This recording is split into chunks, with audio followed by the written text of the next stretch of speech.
schools to beat up their teachers and professors.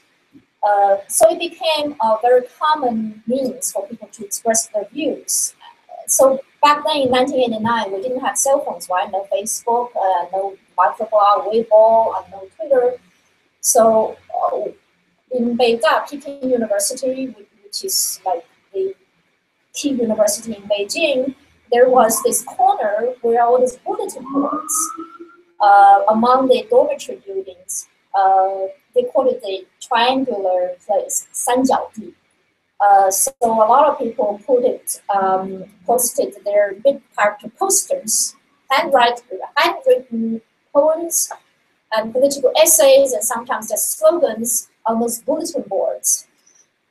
Then people had debates going on, and Wang Dang and some other student leaders, they were organizing a democracy forum, a little bit like this, Cafe Philo. So it's really great to see what you guys were doing. And by the way, happy anniversary. Was it right? Yeah, 5 years ago? Today it's our 5th anniversary. Yeah, what a nice coincidence. Thank you. So the thing is, we were brought up and brainwashed by the Communist Party to an extent. We did not believe the troops would ever kill us. The People's Liberation Army, PLA troops, were in the propaganda were touted to us as People's Army, our brothers and sisters. Actually, they didn't say sisters, and brothers' families, brothers are troops. So on the night of June 3rd, so I backtrack too much now. So on the 3rd of June, on the eve of the massacre, we tried to stop the military trucks going to the square, and we knew the martial law had been declared, and they had fired tear gas to some students, but nobody was killed, right? And several of my friends on campus were injured by the armed police beating them up by tear gas. So we stopped the military trucks, and we knew that night, because of the number of military trucks and tanks going into that direction. And by then, people were really tired and even bored. The morale was low because, from Sunflower, I don't know, like even the Umbrella Revolution, towards the end of a movement, people are kind of lost. Different groups start arguing with each other, and more radicals come out, and the more moderate at the beginning argue with the radicals, and people just get a bit lost and confused and bored, right? So that was the situation on the eve of the massacre. So compared with 1 million students in the square every day at the beginning of the movement, towards the end we're talking about only 2,000 students, and most of the students were from outside Beijing. And people like me, I had already gone back to our campus. I was looking for books to read.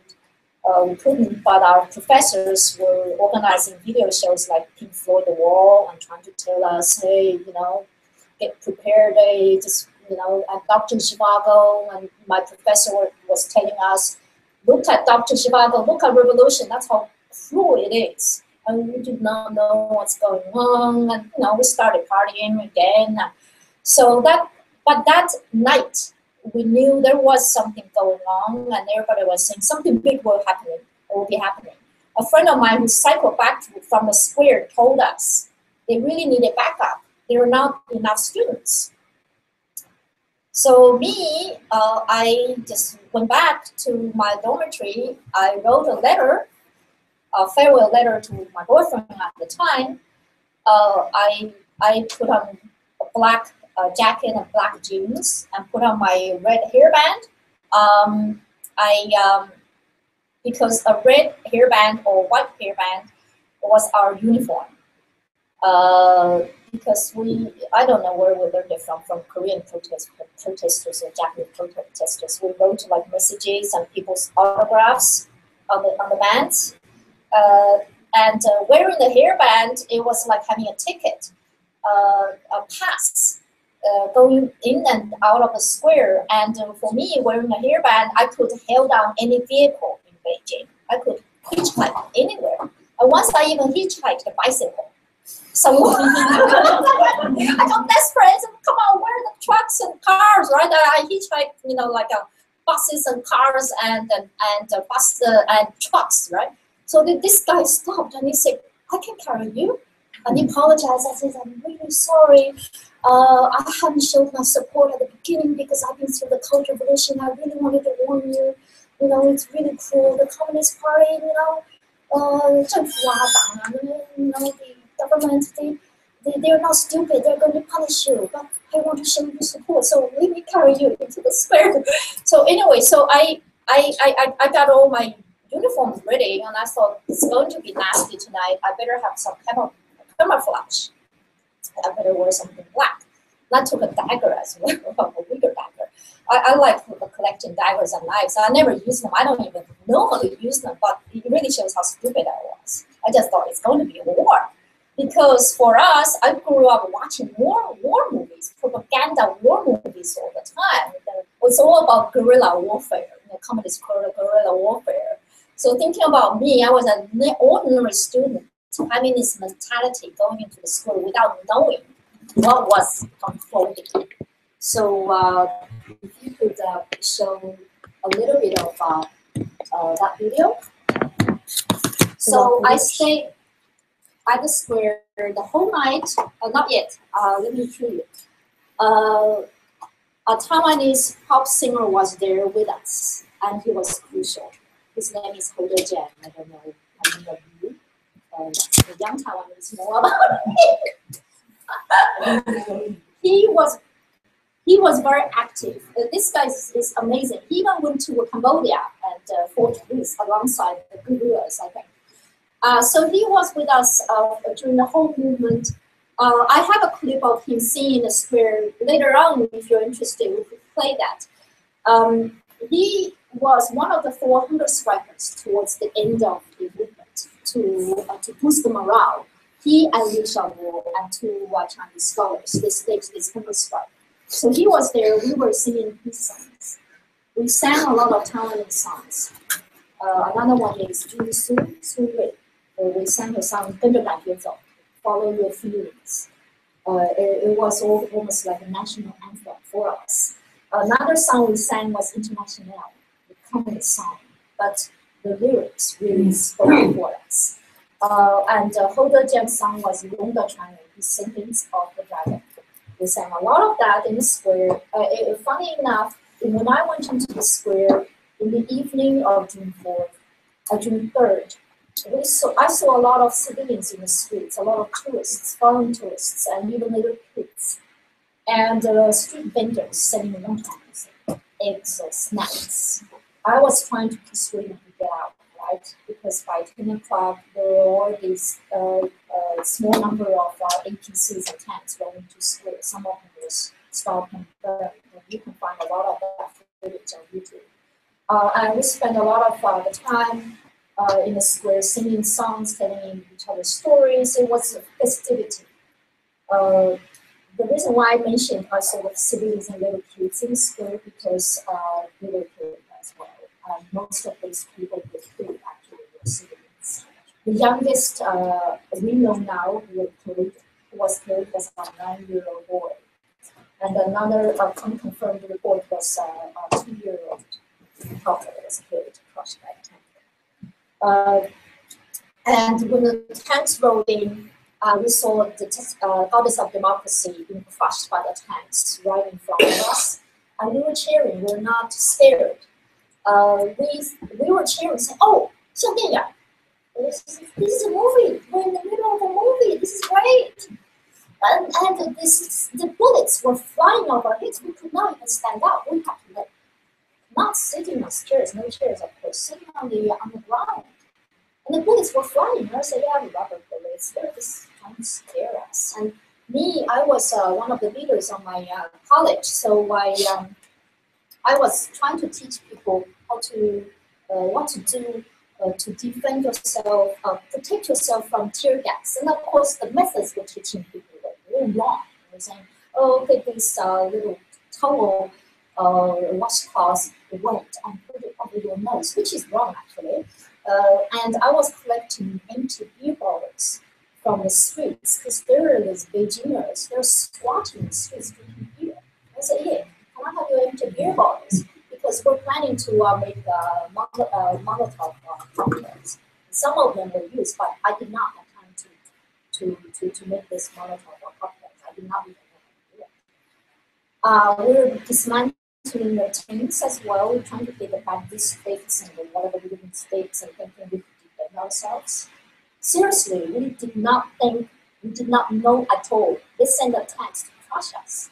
They sent the troops to kill us, and they used the bullets, not even the normal bullets. A lot of the bullets they used were dum-dum bullets. The bullets get into your body and they explode. And that's banned in conventional warfare. So when the tanks came in and they started to beat us, so Hou Dejian, he represented the leaders to negotiate with the troops. So thanks to the Taiwanese for saving us. I'm very grateful. And of course, he and Liu Xiaobo, several of them discussed, because there were other student leaders who were trying to make us stay. And there were debates going on. Well, who want to stay? Raise hands. Who want to leave? Raise hands. So anyway, Hou Dejian negotiated with the captain from the troops, and the troops let us go, but did not let us go peacefully. They took over the wooden streets of Anbas and they beat us, and there was a stampede. Before the tanks rolled in from the three directions, it's really like a real war. It's not like armed police trying to scare us off, disperse in the crowds. We had already experienced that, right? Since the martial law was declared on the 20th of May.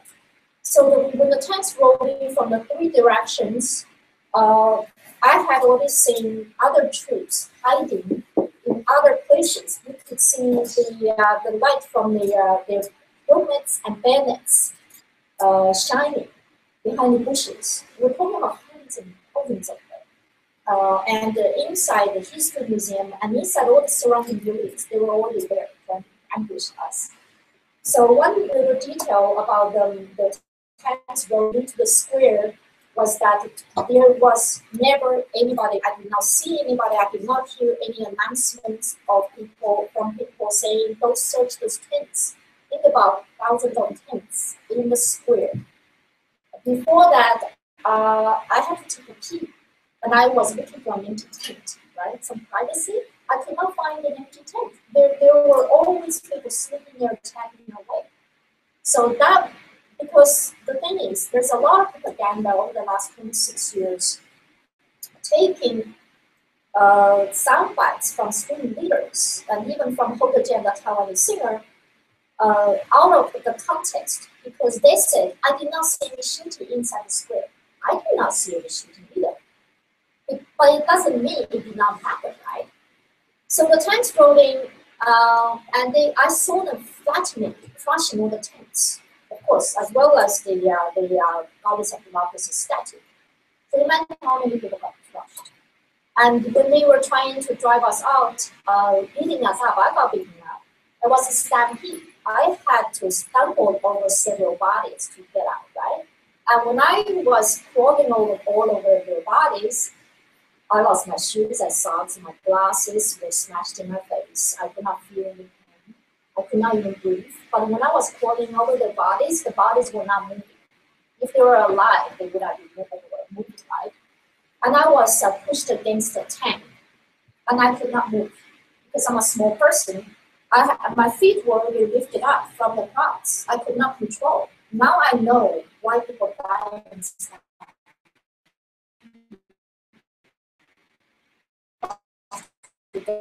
And I could not breathe at all. So without thinking, the only way for me to get out was to climb over, which was what I did. I climbed over the tank, the treads, and I saw the lid was open. There was a soldier wearing a helmet sticking a machine gun out. So I crawled, thanks to the propaganda military training. And I knew in the war you stay low and humble and do not confront those people who have the real weapons. I thought of taking out my dagger, but it may have made me look very heroic. But of course, I would have been killed. Not just myself. I was worried about that soldier would have shot all the people around. So there is no use of provoking. So I did not take my dagger out. So I just crawled underneath the gun barrel. I was on top of the tricks, and underneath the gun barrel was like this, and crawled over to the other side of the tank. I'm not sure whether he noticed me or he was ordered not to shoot at us. I do not know. That's one day I hope to meet this driver and ask him. One of the mysteries in life, I mean history. It says like tank man, right? We don't not know who he is and what happened to him. So once I climbed over the tank, it was a TV crew. And they were desperate, trying to understand what the students were trying to tell them. So by then, I had already translated from for other foreign crews. My major was English, so I was speaking some English. So I went over to translate for the students. Then the camera was directed to me, the light was on me. So the next piece. So this video was put on YouTube a year ago, last year.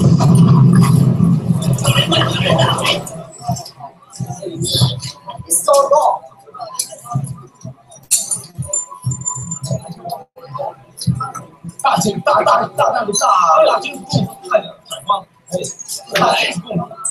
See the troops? Lots of them. They just came out graduations. So see, she was preparing for yeah, that was the last method.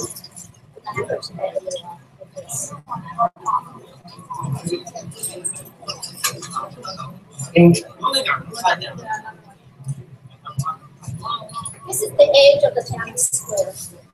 So I'm pretty sure they had been studying there the whole night and trying to watch what's going on. By then, the tanks had already surrounded all of us, making the square a fortress or backbone. So we're stuck inside, and they were waiting for us outside the square. So that's the monument. I was sitting at the bottom of the monument. That's where the students were.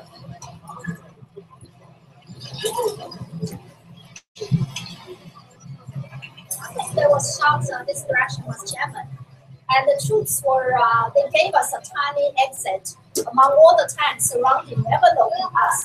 They left a tiny little exit for us to get out. That's why there was a stampede. At the beginning, the students were peacefully walking and singing International, but very quickly, it was desperate for us. So at that time, a lot of people were really confused and did not know whether it was a civil war going on, or it was a bloodshed inside the square without knowing. The real bloodshed was along the Avenue of Eternal Peace, when in other parts of the region, leading to the square. I hear the gunshots. So when I first heard the gunshots, I thought it was firecrackers. They really sound in real life. They sound different.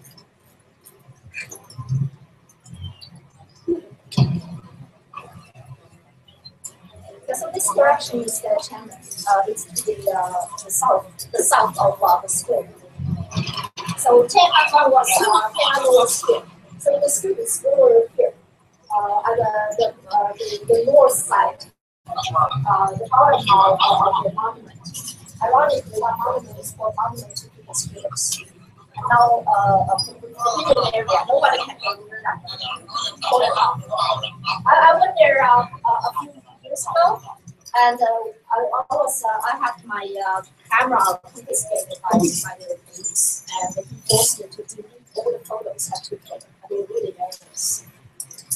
So see how peaceful the people were, like, cycling away, and a lot of people really did not know a massacre was unfolding. So the loudspeaker you can hear was telling us to leave the square as soon as possible. A counter-revolutionary riot is happening. If you don't leave, you have to take all the responsibilities, blah, blah, blah. So you see the burned buses. So people were burning buses, using them as a roadblock to stop the riots. So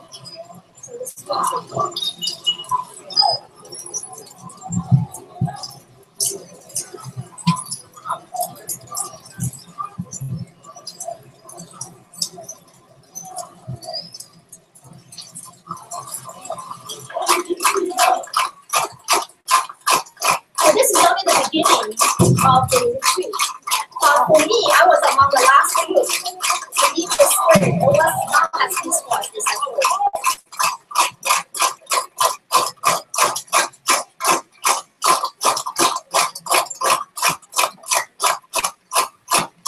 See, I really respect a lot with this Beijing civilians. They offered us a lot of support. And the most casualties happened among the students. See the earbands?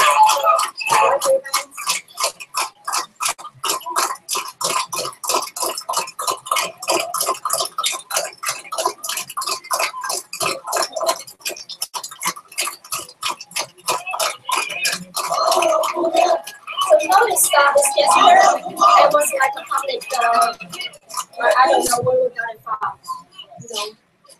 So he lost his shoes. So this V gesture is the symbol of Tiananmen movement in spiritual peace. So the father telling his boy, don't cry, be strong. He said, victory is ours. Be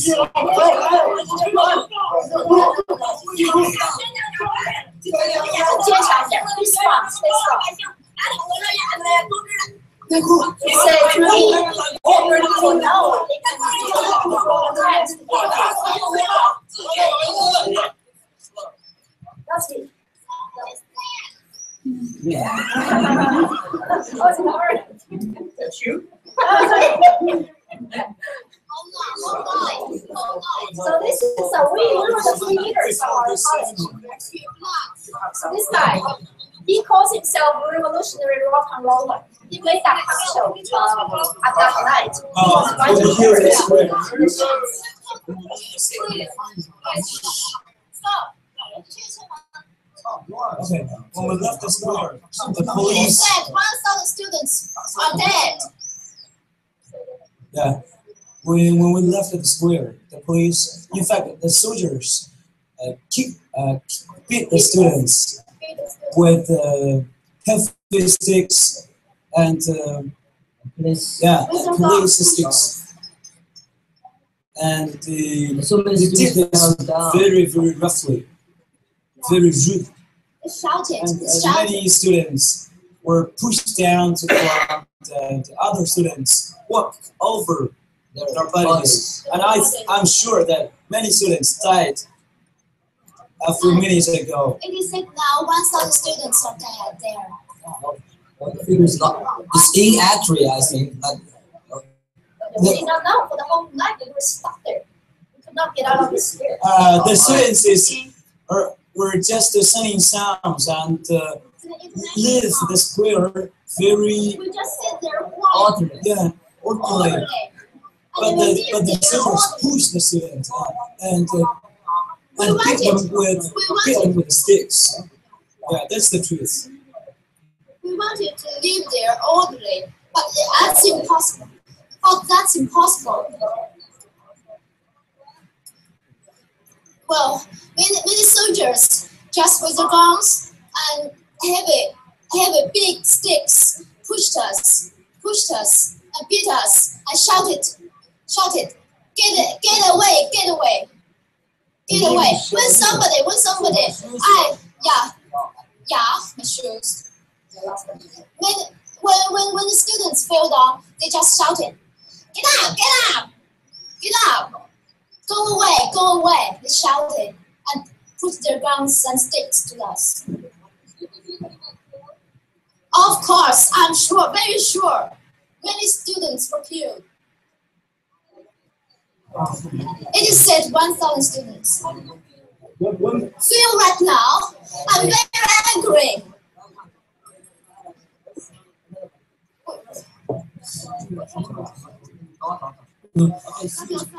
Yeah.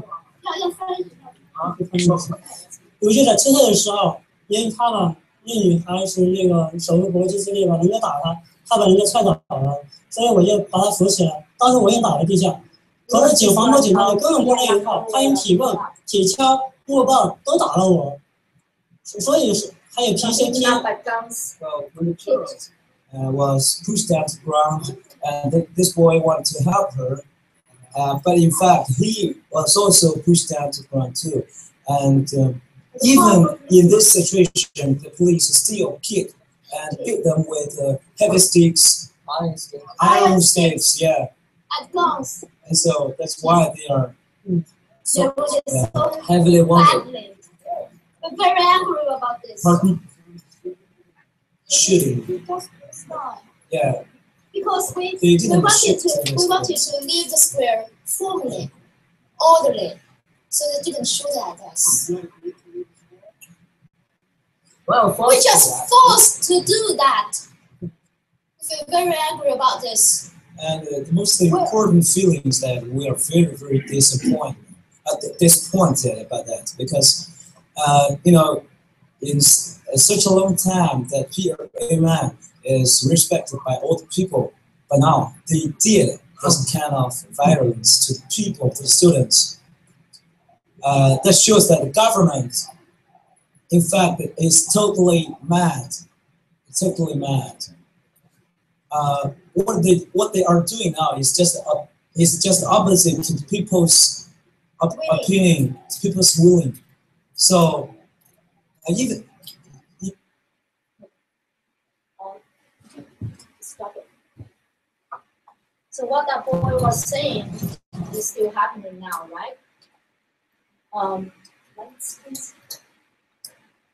What do you think?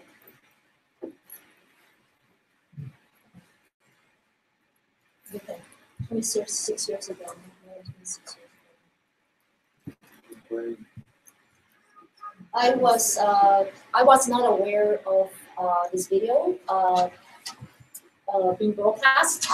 Parts of this were broadcast on CNN. I did not even know what CNN was.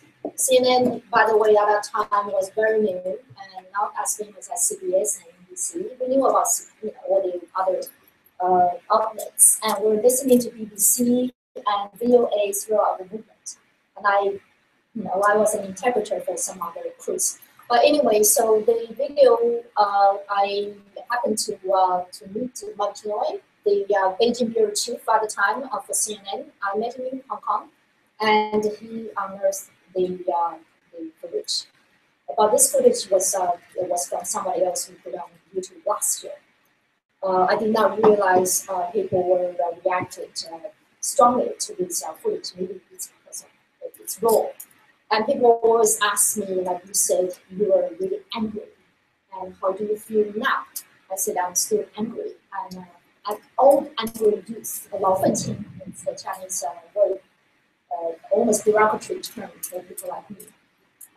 So since then, it's very interesting to see it was this supposedly superficial, I would call it the superficial, fake, peaceful time during the Jiang Zemin era. Jiang Zemin, he was handpicked by Deng Xiaoping. He was the party secretary of Shanghai. He earned his achievement from cracking down on the student movement in Shanghai. And he was handpicked by Deng to be the head of China. The then premier of China, Zhao Ziyang, general secretary, was put under house arrest until his death in 2005.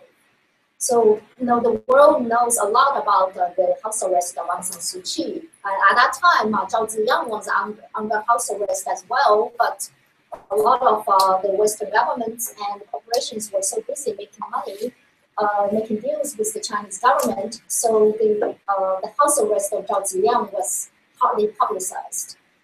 So he died under his house arrest in 2005. And for the 90s, the whole period, I was in Australia, and later on when I went back to China, I was fooled by the glory economic growth in China. Everybody was talking about the new cars, the designer clothes, and having pity on me, saying, you look so poor, and come back and make money, and let's do some business together. I mean, I look poor because wearing a t-shirt and jeans for them is meaning you're poor, right? Because wearing designer clothes is a status symbol at that time. So there was sporadic public dissent here and there, like the coal miners, the miners who lost their lives or limbs and whatever, and accidents, a lot of mining accidents, and a lot of farmers, peasants lost their land from land grabbing, because when you are thinking of the mass urbanization of such a huge country, and the peasants, they, of course, inevitably they get their land taken away by developers, and the developers were, imposing relationships, relations with the corrupt officials. So the corruption we were fighting against during the '89 movement blossomed and expanded to such an unprecedented scale to this day. So when we compare today's corruption with the corruption in the late '80s, and the late '80s looked like a paradise. There was nothing. And plus, we did not have any actual experience of corruption. But these days, when you go to China, you ask those people, even the rich Chinese, they can tell you. And they're all victims of whatever stuff, injustice, corruption, and there was all sorts of cases. And I noticed for the past 20 years, like I worked as a journalist for 12 years, and I went back to China many times, and I was always asking my interviewees or my old friends about how you are, how are you guys? And none of them were happy. I'm talking about including corrupt officials, including very rich people, including famous people, because for me as a reporter, I meet all sorts of people. And of course, including my relatives and friends. And I started wondering, what's going on? Why are these people unhappy? And I asked them to recommend any great movies, any cool music, and great art, or any books to read. They could not recommend much. There are some indie movies here and there, but compared with such a huge population, it's minuscule. It's a tragedy of a nation, I think. So the real public dissent and the civil, I would call it the civil rights movement really started. So our topic today is about detained lawyers, right? So it was the lawyers who started, I would call it the enlighteners. They started this enlightenment, the real enlightenment of human rights and democracy and rule of law. Starting from, from some very brave lawyers who acted for grassroots, the down and trodden, the Falun Gong people and the peasants before that.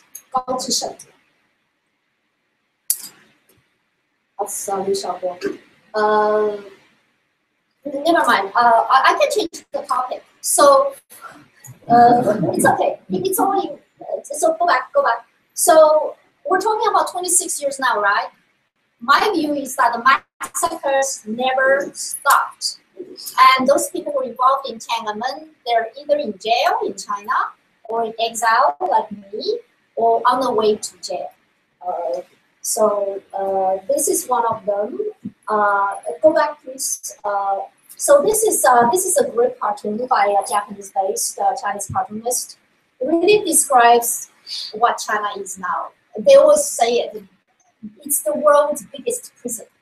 I heard it from my dad, who was in prison for 11 years, and he kept saying to me, China is the world's biggest prison.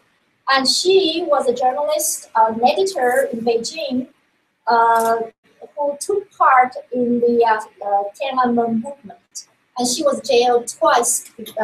She was detained on the eve of the massacre. And she was jailed twice. And a month ago, she was sentenced to 7 years in jail. She's 71 years old now. And she has all sorts of health problems. She was jailed for this nonsense that she leaked the so-called number 9 document. It's a document supposedly for internal circulation among the party.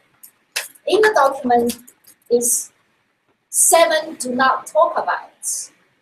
Among the 7 would be civil society, rule of law, democracy, universal rights. I don't remember what all the other 7, but it's basically the 7, how can I say, 7 elements of human rights and democracy that we enjoy here every day without even noticing. But for her, even if, the thing is, she did not leak the document. Even if she did leak the document, is that the same state secret? Do not talk about universal values. Do not talk about the party history. So she's in jail. So go down, please. So this Yu Shiwen, she's in jail. He's in jail. He and his wife Chen Wei, they were part of the movement in Guangzhou. And all these years, they've been living in China. And a few years ago, they started public memorial services for the late Premier Zhao Ziyang. And last year, they were put in jail. She's out now. He's still in jail for organizing public memorial services for June 4th. So we can tell all these people, they are very, very brave. So for all these decades, the party tried to erase the memory, erase the history. But there are all these, a small number of people inside China who are brave enough to insist on remembering and organizing public memorial services. So please. Zhang Ling, he's another participant. He's jailed for a very weird reason for trying to rally report for his daughter's rights to go to school, because his daughters were banned from school for his pro-democracy activities. Now he's in jail for that. And this one. He was a hunger striker, a student back in Tiananmen. His name is Fu Zhiqiang. He's in jail now. He's one of the most prominent human rights lawyers. He was in jail, and he won a lot of awards. He was on the, this is an 18-page special report about him in the Chinese state-owned magazine. Saying backbone to Zhiqiang. And a lot of these human rights lawyers, actually, they were touted by the party at the beginning and being awarded and rewarded as well. And so go back here, the meeting, number 16, please. So he was jailed last year ahead of the anniversary of the Tiananmen massacre. This picture will be recorded in history books in the future. When this picture came out, I quickly grabbed it on Facebook and I said, I could not believe this. This, on the red banner, says 2014 Beijing Memorial for June 4th, which is the date of the massacre, Yantaohui discussion group. It's like us, you know? I mean, the professors, one of them, their private home, their apartment, having a discussion. But of course, they did it publicly because they sent press releases to reporters. I had this photo taken and released to the internet and having this banner. And that was a statement. We're talking about, she's Zhang Xianling, she's the mother of one of the victims of one of the killed students. And these are the very famous, prominent film scholars, historians, philosophers, and that's Fu Zhiqiang himself. And she was a lecturer during the Tiananmen movement. So these were like really cream of the nation. And straight after that meeting was held, half of them were detained. And now he's still in jail, and he's going to serve a long time in jail. He hasn't been publicly sentenced yet. and even his niece was detained for several months. And his crime, leaking public secrets, and what's that? Picking quarrels and causing trouble. Discussing Tiananmen is picking quarrels. Are we picking quarrels here? Causing trouble, right? So next, please. And he was a lawyer working with Ai Weiwei, and now saying no to the dictatorship. Always, hand gesture, famous hand gesture. Back here, yeah, this black and white photo. This. So this. This is the weirdest thing about when you're in the middle of something you cannot control.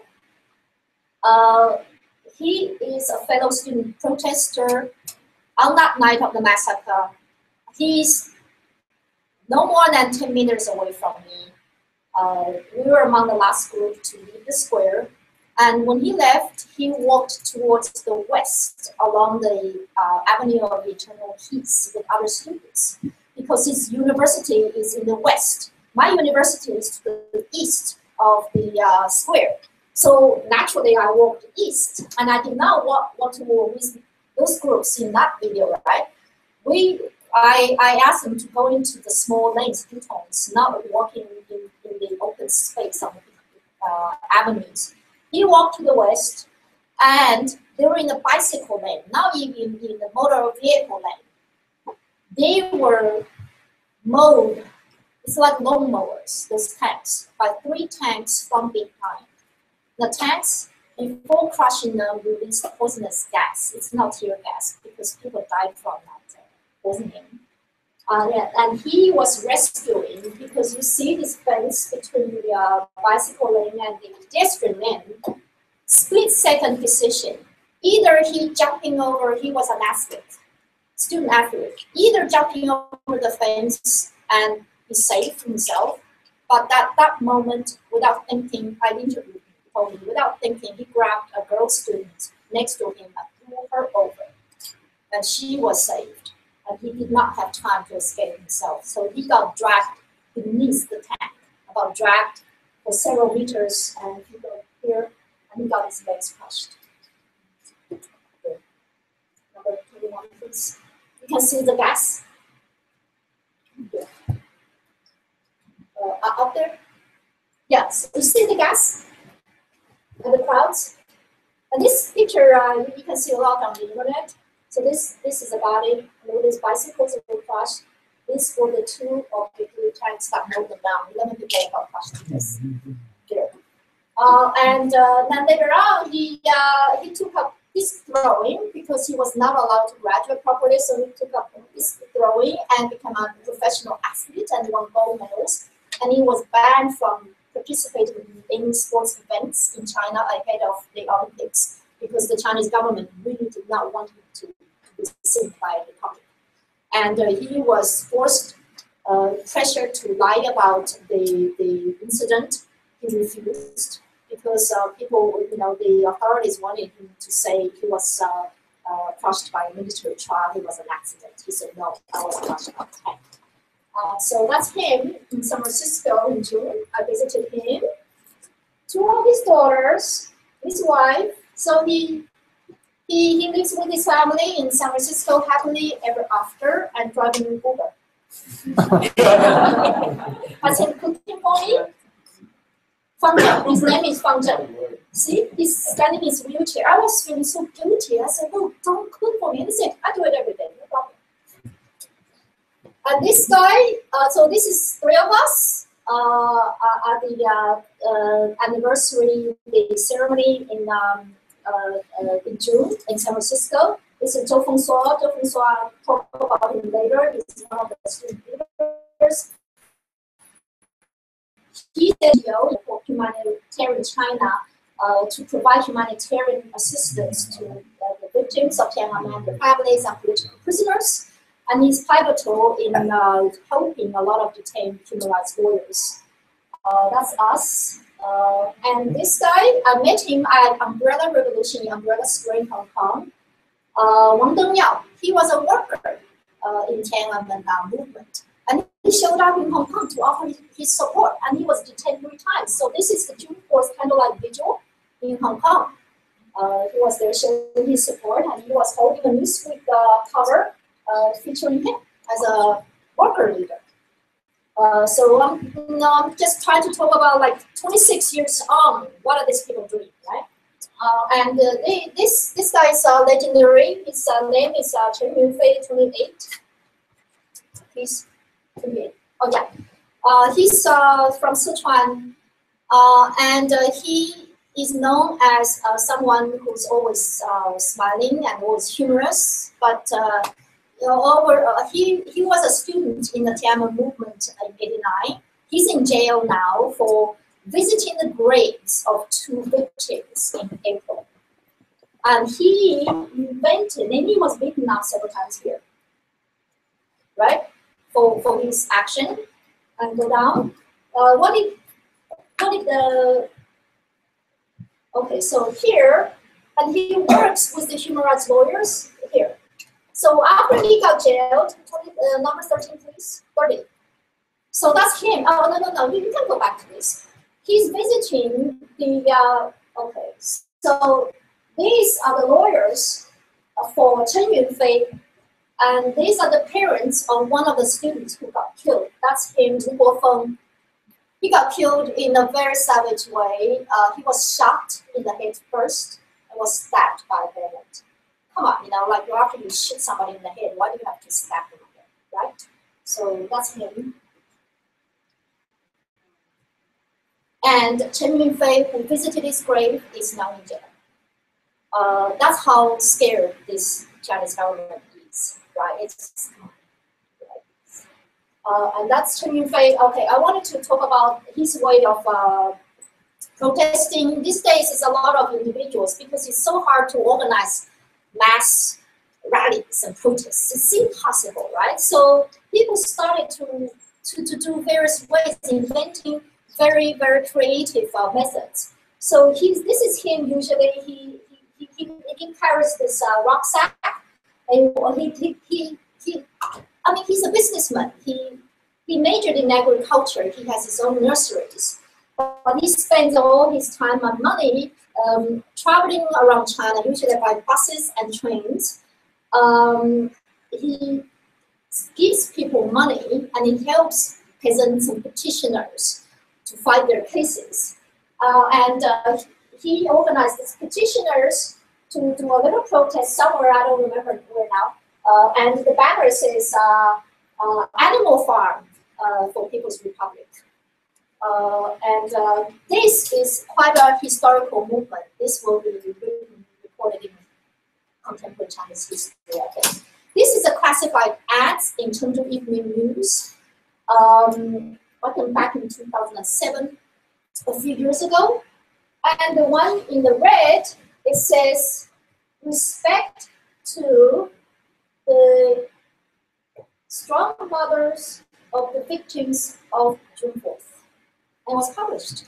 Because the editor, who's a young editor who was in charge of classified ads in the newspaper, did not know what 6-4. 6-4 is a banned, censored word you cannot even search on Google or any search engine in China. It's the most sensitive number, 64, June 4th. But he managed to get it in classified ads because classified section is hardly censored. That was his statement. And that act itself encouraged a lot of people inside China and even people outside China to come out publicly to commemorate the massacre. Go down, please. Yeah, that's with the parents. That's him, his parents, and he now he's the godson of his parents.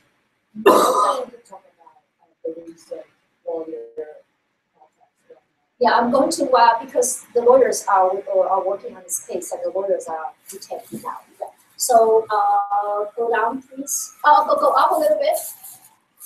Go up a little bit more. I wanted to see the. Oh, okay, this one, number 30. So this is these 2 lawyers are Sui Muqing. He's a participant of the Tiananmen movement himself as a student. And now he's one of the dozens of lawyers who are in detention. And he's worked on a lot of cases for the grassroots activists like Chen Yunfei. So that's him visiting Chen Yunfei, I think in May. And now he's in jail. And he is the lawyer for another lawyer, another human rights. This is a chain of, how can I say, of persecution, or the chain of struggles. So go down, please. So he's the lawyer for another lawyer, another humor as well. Go down, please. Down. Okay. Yeah, this one. His name is Tang Jingling. He's based in Guangzhou. He was involved in Tiananmen movement. He's one of the most prominent lawyers who act for a lot of petitioners and the grassroots democracy movements like these village elections. And he publicly, if you go down here, oh no, not too much, go down, up a little bit, up. Okay, that's continuing himself. Starting from 2007, he started this movement called 6四静思节, meditation of the June 4th. And this is him on the 7th anniversary, which is 2014.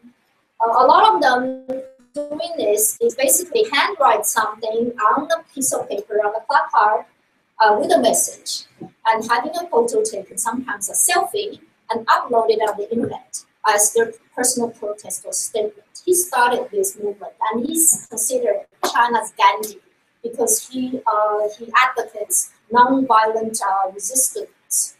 And he's in jail since then, since 2014, because 2014, ahead of the anniversary, Pu Zhiqiang, Fang Qiumen got jailed, and his trial is still going on.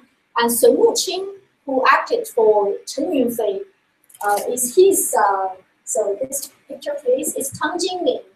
This is Sun Muqing. This is Tang Jingling's lawyer. So these lawyers, they were directly or indirectly involved in Tiananmen movement, and they act for each other because they all get jailed and tortured and beaten up. So whoever is out is acting, is defending others. So this entire defense team, a few hours after this photo was taken, that was Tang Jingling's trial in Guangzhou, this entire defense lawyers team was dismissed. And dozens of people were rounded up, including Tang Jingling's wife. That's her in the police car, police vehicle. And as soon as we saw this photo, this is the thing. And one of the bystanders, we call it the bystanders movement. So people, they do not belong to any organization. It's acting upon their conscience and sense of justice. So they alert each other on the internet. They say, Tang Jingling's trial is on tomorrow in such and such court. And here's the bus route. And let's go. And the bystanders, 就是围观，互开的, they call it the 围观运动. 围观 is like, you know, and when the police come, I said, I'm nothing here. I'm just came here, have a look. Have a look. I would say that the have a look bystanders movement. So she was rounded up.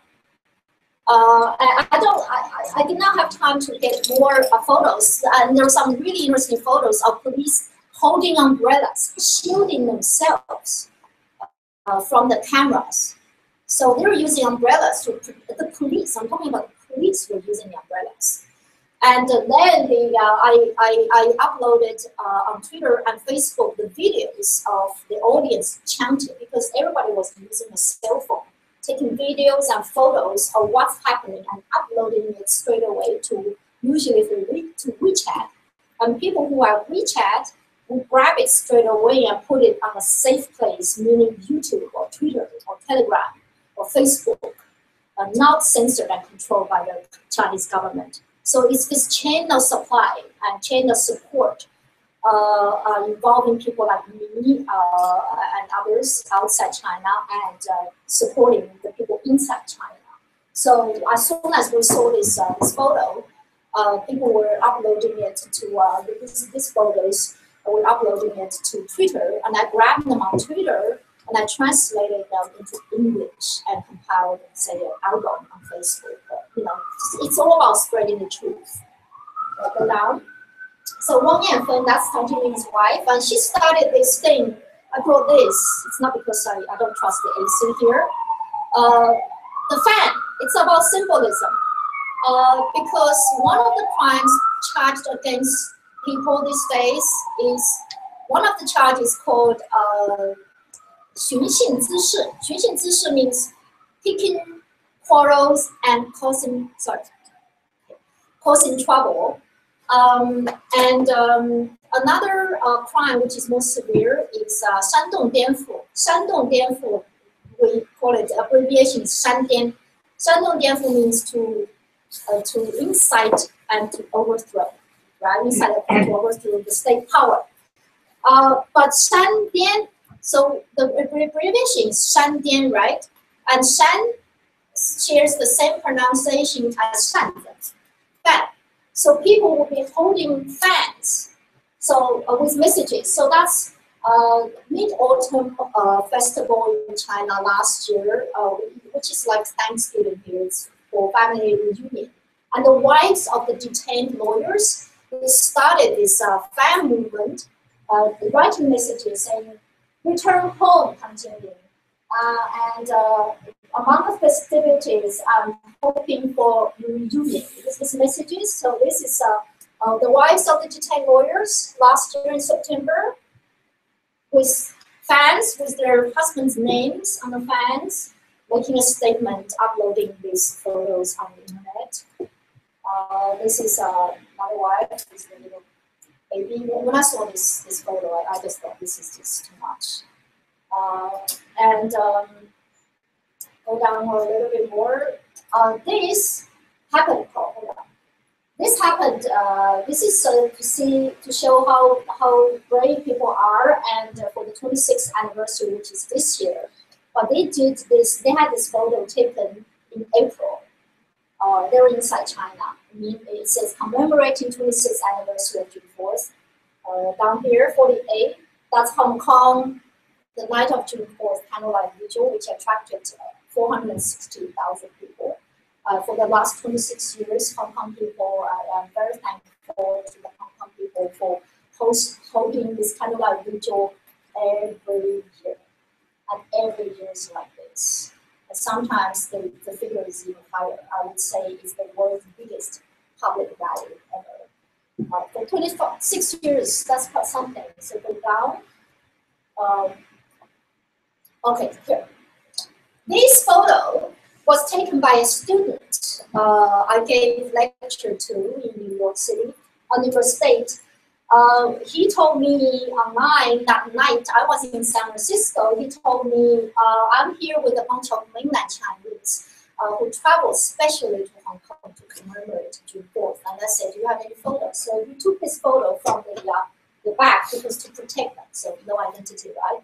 And I uploaded on Twitter and Facebook, and people were really encouraged to see that. Now coming back to just a very quick summary of what's been happening in China. So it was the lawyers go up the slide. I need the slide.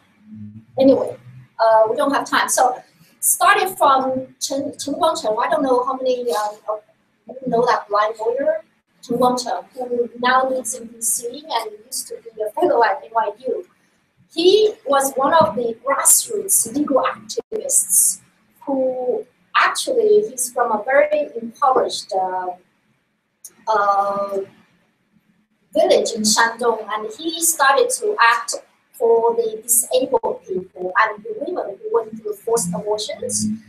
And then he was jailed and detained. When he was detained, and people from all over China started this movement called Visiting Chen Guangcheng. So they went there to visit him, and of course his house was heavily guarded by the local thugs and authorities. Even the Batman, Christian Bale, with the CNN crew, went to visit him, and then Christian Bale was beaten out on camera. So we're talking about different ways of the movement. So Chen Guangcheng and Gao Zhisheng, who was jailed many times, they started the whole movement of lawyers leading the grassroots rights protection movement to seek justice and fight corruption and also some justice. Along with Tang Jingming, Sui Muqing, and all those lawyers who were direct participants or inspired direct participants of Tiananmen movement, or the post-Tiananmen generation were inspired by Tiananmen. They became the leaders of this grassroots civil movement. The government then in 2011, in 2010, so this is the thing about the world environment. Deng Xiaoping used to call it the world climate, the big climate, and the small climate in China. During '89, I said, 小气候, 大气候. He was a visionary in that way. He started to fear the pro-democracy movement in the world and the Western democracy, the influence on China and endangering the communist regime. So now the big climate, I'm talking about Tunisia's Jasmine Revolution in 2010, inspired the lawyers and the activists and a lot of ordinary Chinese inside China, because by then Chinese was going through such horrendous corruption and a lot of pollution. Basically, China was just being really fucked up, and everybody was so angry and frustrated. So they started to organize crowds in the busiest shopping districts, say in Beijing, outside their biggest McDonald's. And just on the internet, the overseas Chinese, based in China, were talking about Jasmine Revolution in Tunisia and trying to encourage people inside China to take some sort of action. But for people inside China to take action, it's dangerous. So for them, the easiest way is to come out. They call it 散步, walk the streets. You just take a walk. But if you walk the streets in thousands, that means or hundreds. That's a different meaning. So that's what happened. Go down a little bit. Jasmine Revolution. There were these crowds. Anyway, forget it. So anyway, so 2011, the Jasmine Revolution was crushed, and those lawyers I just mentioned, they were detained and tortured, and many more. And another one is Teng Biao. Teng Biao is a fellow in Boston now, in Harvard University. They got beaten up savagely, but as soon as they came out, they were out there again in the streets and helping the petitioners and all sorts of people. And so the communist government and Xi Jinping, we call him Hitler. Hitler is worse than Hitler. Hitler, and since he took power just a little over 1,000 days ago, he started cracking down very, very hard. So we see the repeated tortures and jailings of the human rights lawyers. And in this year, on 1st of July, they passed the national security law, which even includes Hong Kong and Taiwan and outer space. It was just ridiculous. But we just knew, at that time, I put out a message on Facebook and saying, expect more crackdowns and more arrests. And at that time, I just said it's the beginning of the dark ages, not just for China and for the world now. So several days later, we're talking about on the 9th of July. So on the 1st of July, they passed the national security law. On the 9th of July, kidnapped the lawyers and their family members. We're not talking about the police with a search warrant or showing up at their family departments. We're talking about plainclothes police showing up at hotel rooms and airports and their homes, putting a black cloth bag over their heads and dragging them away. And since then, over 300 people have been detained, interrogated, put under house arrest, and made to disappear, including their family lawyers. The youngest who's been persecuted is under house arrest, is 16, is the son of one of the lawyers. And the oldest is the mother of a petitioner who was shot dead by police at a train station. Who the incident triggered the whole sweeping crackdown on the human rights lawyers. We can talk about it later in detail. But now I'm running out of time. So basically, this crackdown on the lawyers and their staff, even their accountants and the drivers, were dragged away. It's unprecedented in China since 1989. So since then, the day after the mass arrests started, we started on the internet to organize a group, including the Chinese, not just the Chinese, Hong Kongers and Taiwanese and Westerners inside China and outside China, around the world. We organized simultaneous protests. So this is a protest on the 11th of July in Vancouver. Look at this pregnant woman. She just recently escaped from China via Burma and Cambodia. Her name is Liu Xiaxia. And this is San Francisco. We're talking about simultaneous protests at 2 o'clock Sunday, July 11th. That's San Francisco outside the Chinese consulate. Zhou Fengshuo is one of the student leaders from Tiananmen. And he and Ge Xun was a student leader in the University of Texas in 1989, so directly involved in the stuff. And we had artists on the internet that night. We had the artists producing the portraits and the cartoons depicting the lawyers and the mass arrest, and even student volunteers who produced and designed posters. And on the internet, we decided what slogans to shout, and we basically coordinated everything over Twitter and Facebook and Telegram. I call it the internet gorillas. And the interesting thing is that compared with '89, without the internet, without the cell phone, we failed. It was doomed. Of course, I think the major thing, two things. One thing is the lack of communication. The other thing is that we believed in the Chinese Communist Party too much. We had too much hope, and we had too much wishful thinking that we only wanted to have a dialogue with the party, and any anti-communist party slogans were banned from the marches. And the three guys who poured some pins and mouse portraits, and the students grabbed them first and handed them over to the police, and they were sentenced to long-term jailment. But this time is very different. These people were die-hard, I would not call it revolutionaries. Our goal is to overthrow the Chinese Communist Party, and we're not shy about it. And people say it all the time, even on camera. A few days ago, the Australian Broadcasting Corporation aired this documentary, interviewed two of my friends. I haven't met them, I met them on Twitter. These days, friends, what do you mean, right? So one of them is an investigative journalist. And the camera showed his apartment. Part of his job is to report on the detained lawyers. And he was pointing to the portraits of the lawyers. He said, oh, this guy with the yellow ribbon, all the guys with yellow ribbons are detained. I can give the link of the documentary later on. Anyway, so he was on camera saying he really wanted to get rid of the Chinese Communist Party. And yesterday, I messaged him on Twitter publicly, not private message. I said, are you sure? Have you been interrogated by the police since the documentary was aired? And he sent me this photo of him playing electronic games with his son. And he said, I'm so lost and bored. I'm really angry that the police haven't showed up yet. They ignored me. So that's their attitude now. So go down, please. I'll just quickly run through the slides. Actually, we are kind of running out of time because we are running in space. Okay. So could you so we can open up to the questions and discussion. Right, and we can recommend that.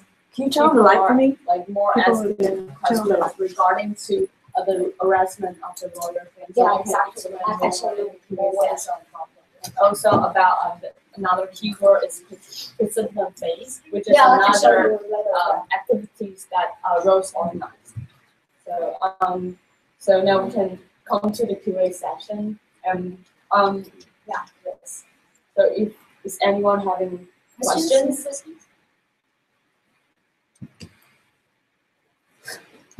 Yep. How did you leave China afterward? I snuck out. I wasn't famous. I was not on the most wanted list, even though I was on camera. But it was very messy back then. Some students I knew of, they got jailed. One was shot dead. And one guy who was interviewed by Associated Press, and that tape was confiscated by the Chinese police. And he was put on national television. He branded a rumor monger. He was sentenced to 14 years in jail. But for me, I went to Australia, to study. I did not seek political assignment. I personally, 26 years, I've never benefited from any of that. Because people always say, oh, you guys are 吃人血馒头, you benefited from drinking. No. It's good to be ordinary and not famous. And you go back for it? I can't really. I don't think so. 2 years ago, I decided it's time to come out very publicly to condemn them. Before I was a reporter, in order to ensure I could go back to do my work as a reporter, and also my parents and sisters hated her, so I chose to be silent. I never wrote any political opinions. I never came out publicly. I mean, I joined riots and all that stuff, but I never made a personal statement. But 3 years ago, when the Tibetans started to mass self-immolate, I thought it was just too much. So I knew 40s you cannot touch in China. For Tibet, Taiwan, Tiananmen, what's the other two? There are too many for this. I basically got most of them, so forget it. And I made a personal choice. I cut off all the ties. And last year in December, before I flew to Hong Kong to support the umbrella revolution, I cut off all my ties with my parents and sisters, meaning even not on the internet. No phone calls, no Skyping, no WeChatting, nothing. It's a personal choice I have to make. Because I think it's very important for me as an ordinary person. I came out in 1989 as an average, ordinary, apolitical student, and I swept up in the movement. It changed my life forever. And now I chose to come out as an ordinary individual to speak up and also to show to people I'm not scared, even though my family are hostages back in China. But that's how they work on people. They hold the whole world, not just China, like hostage. Yes. I'm a permanent resident in Hong Kong. After umbrella revolution, I haven't been back yet since December. I was briefly detained by the police in Hong Kong, but I was sneaky because I had prepared the bigger arrest anyway. Because I was all over the news when I was there. Because I went there as offering a public statement and saying, I am a survivor of Tiananmen massacre. I came all the way from New York to be here with you. I camped with them in the tent for a week until the police kicked us out until the last minute. And people were saying I might be one of the few, if not the only one, who got driven out of a square twice. Out of the Tiananmen Square and out of our Umbrella Square. So the night before, I took my luggage and passports and everything, took me to my friend's place. I only had some cash, and I went back to the Umbrella Square, deliberately not having any credit cards, no ID cards, no passports. I was prepared to be arrested. At that time, they arrested a lot of people who were sitting on the ground, including the most prominent legislators and businessmen generally alive. They were sitting there and long hair. These guys were sitting on the ground since the morning, and they were carried by the police. I saw them, I filmed them. You can check my Facebook. I got videos of them being carried, and they were forced into a police van. I was right there. People were asking, will you be arrested like this? And they're like, hey, come, arrest me. Yeah, make a statement. I don't want to do that. But I was still detained. And they asked me, and they said, well, I did. Because they recorded more than 900 people's ID. That's the sneaky way. I just knew once they reported, you're on the blacklist. I wanted to avoid that. So I lied my way through. And as a sneaky reporter, I've done it many times. It's not me ghosting there. And the police asked me, I said, what's your ID? I said, I don't have that. I said, I'm a tourist from New York. I literally spoke English to him. That's the thing about dealing with Hong Kong police. He speaks Mandarin. So anyway, and I said, I'm from New York. I'm here on vacation. They said, where's your passport? I said, I don't carry my passport around, you kidding? Unless I want to go to a bar. I wasn't planning to go to a bar tonight. And they said, how come you don't have any ID? And I said, it's like a friend's place. I said, call your friend. Happened, my friend had a dental appointment. She did not answer the phone. I said, she's not answering her phone. Messaged her on WhatsApp. I said, I'm sorry. I said, okay, let's make a deal. Why don't you guys come with me? I'll go get it. I mean, I was planning to. I said, I'll go get it. Because I said, it would be too unfair to get my friend. I mean, she's not, she's not there. And the police officer said, I said, look, let's just go. And we were too busy. It's really nice to be unfamous. It was just like, let's just go. And he said, record your phone number and passport number. Of course, I gave him the wrong phone number, the wrong passport number.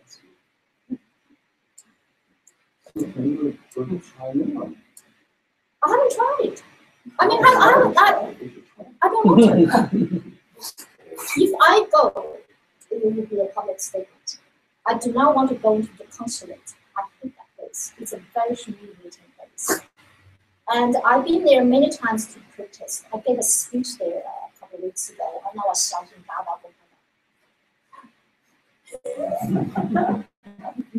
I was saying that was the Communist Party, and I was shouting on the loudspeaker. They shut down the consulate before we showed up. They were scared. The Los Angeles Chinese consulate was shut down too. San Francisco as well. They were scared. So because the Tibetans and the Falun Gongers and all those guys were doing it by shifts from morning to the night, several times too. In your presentation, you mentioned a couple of slides on videos that you said it was recorded in modern Chinese history. I guess what's your expectation of what that's going to be recorded? Is this for activists or on the internet? Everywhere. It's already being recorded everywhere. Right? These days, it's really interesting. It's the personal involvement, the individualism being manifested in a very nice way thanks to the internet. A lot of them, including, Zhou Fengso, he's a German student leader, right? He appeared on Voice of America yesterday morning. They asked him about his life. By the way, you can see the research, but it's in Mandarin anyway. He was saying he just staged a rally outside the Chinese consulate embassy in DC yesterday. Yesterday was Thursday, right? Yeah. And he said he showed up as an individual. And the presenter asked him, oh, how many people are you expecting outside the Chinese embassy? And he said, I don't know. No. These days, you just put a message on Facebook and Twitter announcing time, venue, and the message. Like how I announced this talk. And then people show up. I was expecting, maybe just like 5 people to talk about it, right? It's the individual action and individual recording. The phone. People are so egotistical these days, right? Selfies. All these recordings then will be edited together, and somebody else, filmmakers, right, historians, or whoever, it will be multimedia or books. I haven't had time. I've been trying to write a book on memoir for the last 20 years. I haven't had time to do it because I got too busy on Facebook and Twitter.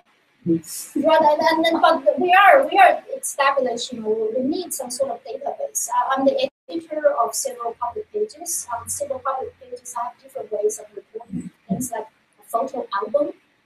of whatever posts. Later I can show you a slide of a photo album of some public art I generated. I think we are making and recording history as we go. And we're really making history. This is a very exciting. So you kind of mentioned the crackdown of human rights lawyer that happened in July. So do you know what's the relationship between that and the 5 feminists that were arrested in May? The lawyers, if you go down to the slide, Wang Yu is a woman. She was the first lawyer to be kidnapped. Go down, down, down, and down. She was acting for the 5 feminists. Okay. Yeah. No. It's a photo. Yeah. We can keep talking and we will scroll down. Her son was still up. Okay. That's the son and the grandmas. They're under that photo. I'm very proud of this. I'm highly proud of myself, but this I'm very proud. I was deliberately generating some media campaigns because me as a trained journalist, I was trying to get the international media coverage. At the beginning, I was really amazed because I started to put out a lot of messages and photos on my Facebook. I did not realize among my 3,000 Facebook friends and 3,000 followers, there are lawyers around the world. Maybe this is Facebook friend, I don't know who they are. Anyway, an English lawyer, she immediately alerted the Law Society of England and Wales, and subsequently made a statement. They organized the Dutch Law Society, a dozen other law societies, and the Canadian lawyers saw my Facebook stuff, and organized a statement from their law association. And I did not realize there are people inside China who have direct contact with the families of the lawyers, right? So I was just asking randomly. I said, now we need the media to do some human interest stories, because after the first wave of media coverage or the statements, the EU made a statement, the US State Department made a statement. It's like several, within days, it's happening. And we're wondering, how can we get the CNN or whatever major, mainstream to cover this? But the thing is, as soon as the social media, these days, before at the beginning, social media was the poor cousin, not to be trusted. When I was working for CNN, even CNN.com is not to be trusted, right? But these days, it's the social media making news, spreading the news, and the mainstream media are watching the social media all the time. So sometimes I don't even need to contact, put out a press release to them. They already got it. So Apple Daily saw our Twitter message in Chinese, and they very quickly interviewed that son, the Bao. He's the son of Wang Yu. Wang Yu is the lawyer who acted for the 5 feminists. That's what I'm talking about, the chain of supplies and the support. It's all a chain of all these people sharing the same dreams and ideals, doing the same things. Came together, not being organized by anybody, but organized by their dreams. So this photo, I put out a message to the Twitter group. I said, I was in a group chat. I said, we better do some human interest story. If I were a reporter, I would do a story on this kid, 16-year-old, under house arrest with 3 grandparents. And the next one, photo please. And the grandfather is paralyzed. I mean, what kind of house arrest is this? I wanted the world to know how shocking it is. So one of the guys in the Twitter group, he's in China, and he said, oh, I know a friend who knows a friend who just visited them 2 days ago.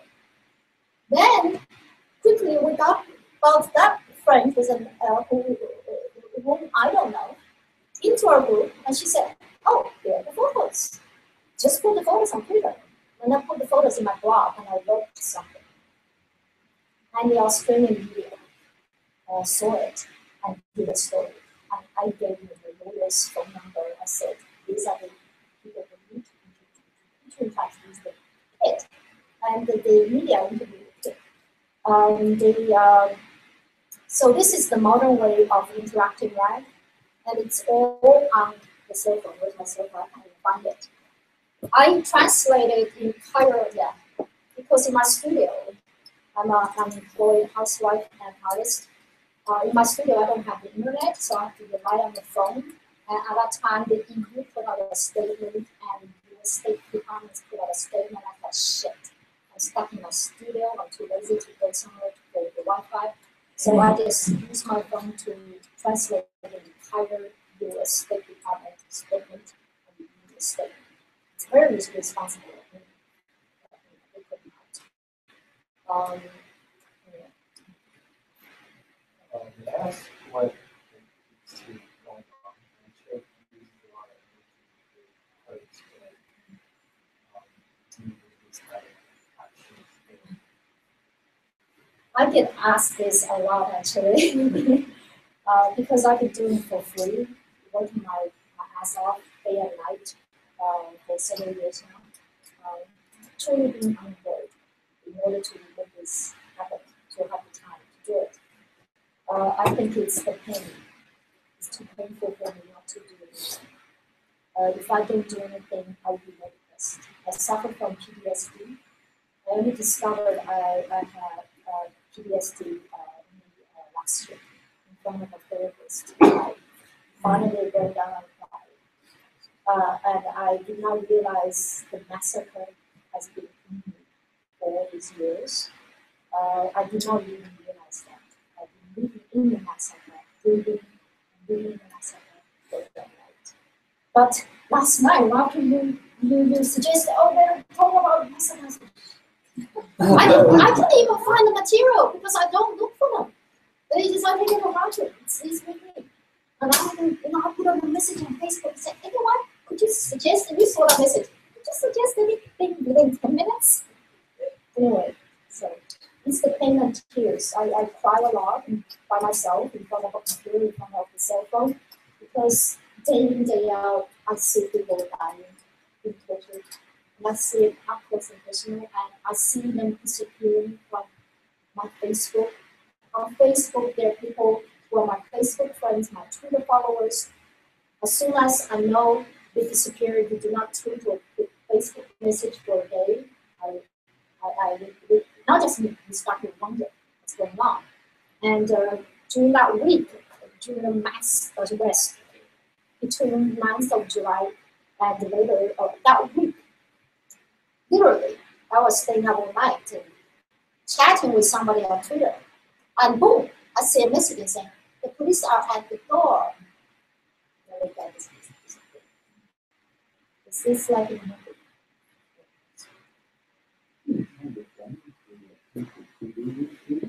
We get VPN, get over the firewall. That's another movement. You gotta get over the wall. Yeah.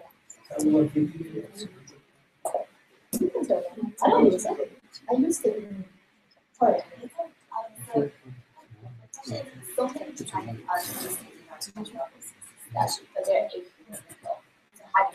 Taiwan. So, how have you seen them being influenced by such freedom and such open social media as Philo?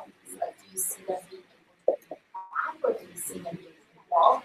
Because from people that I hear, as overseas, they say we do not touch politics. We don't want to talk about it. So, as you say, you're doing on social media, by hearing that these are old activists, are there any new ones, any millennials that's doing this and fighting for this? It's not in a future tense, it's happening. I have volunteers working for me, and some of those posters were designed by students. They're from mainland China, in their early 20s. And I have been approached online by teenagers who are inside China. And another campaign we ran, because we saw the time-sensitive stuff on the 30th of July, the International Olympic Committee was going to announce which city, Beijing or Almaty of Kazakhstan, will 2022 Winter Olympics. I thought we discussed in the group we would use that as a media newspaper, to highlight the human rights abuses in China. So I got a college student with a PhD student from China. Actually, it was my job to draft the open letter. I delivered to it. I said, I can say his name now. He's very public. I said, Rudy, I'm too busy. Could you just draft this open letter to the IOC? He did it. And I edited it. So I edited with an American journalist. And we put it out to IOC, put it out to the media. And I pushed him to the media to be interviewed. And he was so excited. I just did a scope interview with him. I'm not sure how I did it. I said, I'm pretty sure you're good. And he's the one who, without anyone pushing him, in May this year, he drafted an open letter to the Chinese students inside China, asking them, encouraging them to learn the truth of Tiananmen. Oh, it's fantastic. You can get it on the internet. And he got other Chinese students around the world to sign it. And he got the Chinese students inside China to sign it. And most of these Chinese who signed the letters, they got their families harassed. And they're proud of it. They're fearless. And this IOC open letter, I put my email address and his email address there. Because the letter, we put it on change.org. A lot of Chinese cannot read English. So they emailed us, me and Uli, asking them to sign their name. And they gave me their home address as well. We're talking about Chinese inside China. The youngest who signed our letter, 15 years old. High school student. There are hopes. Yeah. Are they protected though? No, I'm not protected. None of us are. Our courage is our protection. If more and more people come out as an individual, as a movement person, that dictatorship will collapse. That's what we're doing. We come out as individuals to say no to them. And they're scared, right? That's why they put a 16-year-old boy. And the 16-year-old boy told the journalist, and he said he's worried, but he's not scared. Yeah, and he's going to study law. Yeah. And his whole family is full of lawyers, human rights lawyers. When you're talking about individuals, please could you briefly introduce So the chrysanthemum album, please. It's a fun one. These days, the goal is to do it with a minimum risk, minimum money, and maximum fun. Okay, so we go back a little bit. This is a thing I started on Facebook in May. Okay, so this artist, his name is Dai Jianyong. He is based in Shanghai. He was detained, I think, in April or May for making faces. This is how dangerous China is now. Making faces could land you in jail. He started this performance art called chrysanthemum face. Julian. Chrysanthemum is a euphemism for ass, anus. So if you say Tianju, licking chrysanthemum means an ass licker. So he photoshopped his face like this with Chinese President Xi Jinping's face. And photoshopped that. Oh, he's gonna go away. Yeah, go down. Yeah, that's him doing all these stupid selfies everywhere in the museum somewhere in Europe. And this cartoon was done by Hong Konger who lives in Vancouver, Mr. Wang, Thomas Wang. Go down. That's good. So anyway, so he was go back to number 1, please. So he was arrested, and I was really shocked. And I thought, what the fuck is this? And then my Facebook friend, Pia from Finland, she posted on my comment window saying, hey, here's my chrysanthemum face. That's her photo with the actual artist. So that night, after a few years, I thought, I got an idea. I want to do it too. So on Facebook, I put out this message as I briefly stated what's happening to this artist. And the artist, he was born by Ai Weiwei, who's the master of this performance art. He's done a lot of performance art protests. That Ai Weiwei warned him, and he said, you gotta be careful. Someday, your facial expression will bring you trouble. And Ai Weiwei was right? So that night, I put out this message on Facebook, and I asked my Facebook friends, I explained the whole thing about Asliger, chrysanthemum, and Schiller, and all that stuff. I said, would you like to join us and do a chrysanthemum face and do a face like this, guys? And do a selfie and upload it on Facebook or send it to me. So go down, please. Then within a day, go down. Oh, so this is a Tibetan. This is a guy in America. He did it. It's a Tibetan kid in New Delhi I met last year. This is a Hong Kong friend in Paris, Nancy. And this is my former colleague from South China Morning Post. He's in Hong Kong. He did it. Mark, that's my daughter. Yeah. I made it my profile photo. Go down, and it's a Spanish guy and Tibetan woman. Go down, and her kids, and the kids loved it. Right? So anyway, no budget for this, right? Free and maximum fun. So we did a bunch of that, and I put out some of these photos on Twitter with Chinese messages asking the Chinese to be involved. Now the artist is free. I do not know whether it has anything to do with our stuff. I hope so, but things like this, we can do a lot. Another thing is that, did you guys, the Taiwanese, do you know this passport sticker story? Mm-hmm. I couldn't get the photo right. I got a new story. I put it on my Facebook. It's fantastic, isn't it? Yeah, and I was asking the Hong Kongers, have you got your passport photos for the BNO passports? So anyway, so different ways of protesting. Anyway. And we have like 8 more minutes. We have more questions, discussion, helping your own stories. What's your Twitter handle so we can all follow you? Or not here to recruit followers. this is a really good talk. Rose Tangy. Pardon? Rose Tangy. ROSETANGY. Because Rose Tang has been taken. So ROSETANGY. And Tangy was my nickname when I was a journalist at Australian Broadcasting Corporation. Tangy means sour and spicy, right? So that's ROSETANGY. And later on, if you are interested, you could befriend me on Facebook and be brainwashed by my anti-communism messages. Evan, yes. A couple times in your whole talk, you used the word Chinese government is afraid. Are they? Of course they are.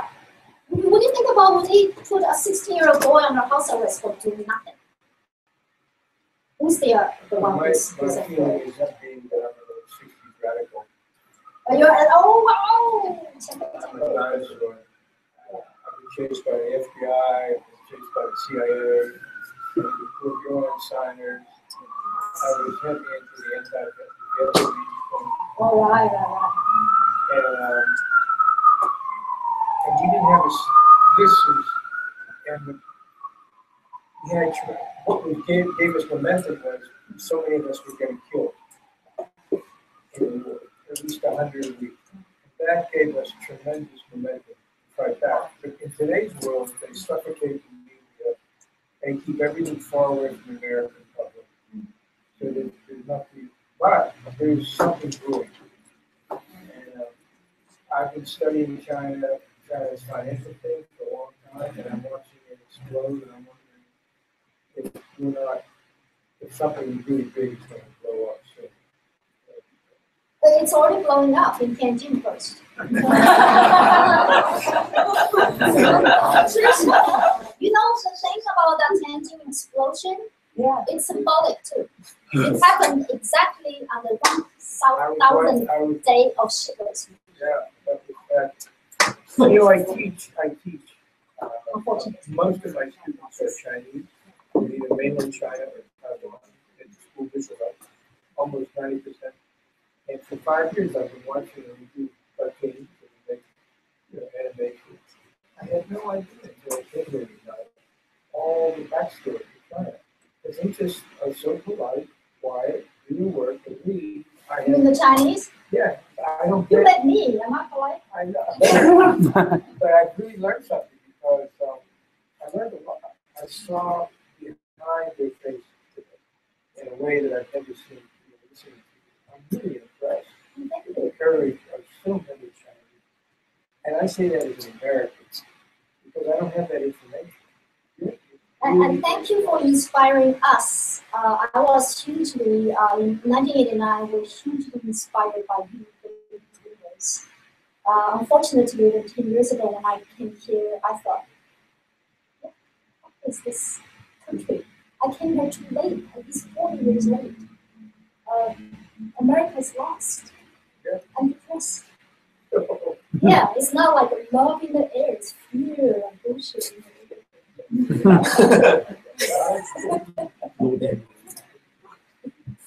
Yeah, but thanks for inspiring us with everything, with the stories and literature and movies and especially music. I can remember watching Martin Luther King getting smacked in the head by a police officer. When I was 20, 40, my wife and saying, "Who is that?" I had no idea the history was being made, but we've lost that. I think we have it. Look at the people here. We live here, right? We're all doing our own shit. The thing is to get organized. That's what we're trying to do now.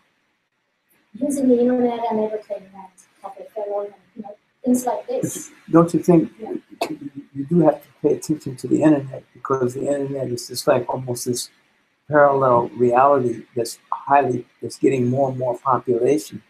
But you can't look at CNN or MSNBC and expect to. The other day, I don't know, when the IOC was making the announcement, I was staying up and trying to catch the news because I knew the media would interview me, right? And I was scrambling around to get the TV working. And I realized I haven't watched TV for 5 years at least. Yeah. Oh, it's the social media we're talking about now. We rely on social media, not mainstream media. And we read the mainstream media.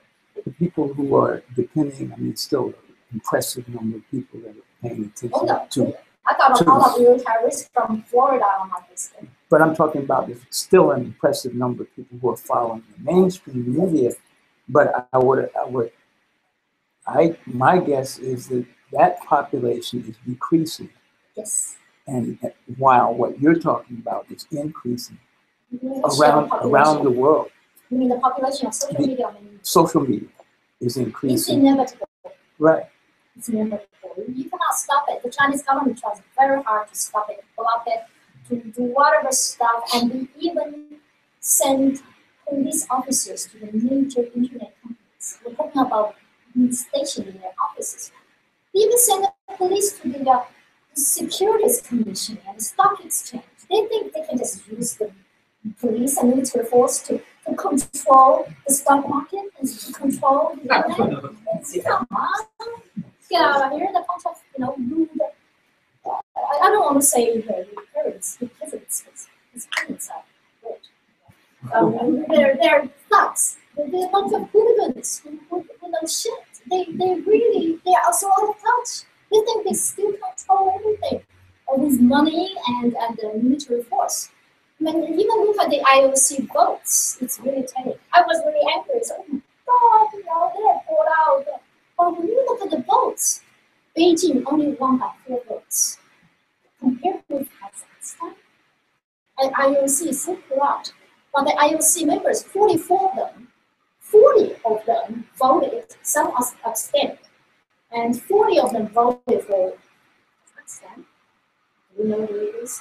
Anyway, and only 44 of them voted for Kazakhstan. So it's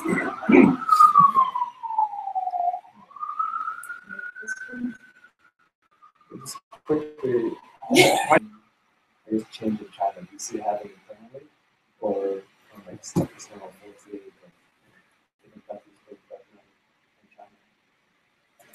China? We are talking about the external forces from where? Governments? Or actually, so yeah.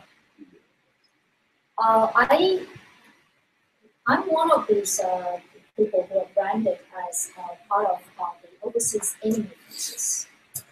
And I'm very proud of that. I put out messages when the Chinese Foreign Ministry, in answering Reuters questions, the Reuters reporter in Beijing, I contacted her and about the boycotting Beijing's Olympic bid.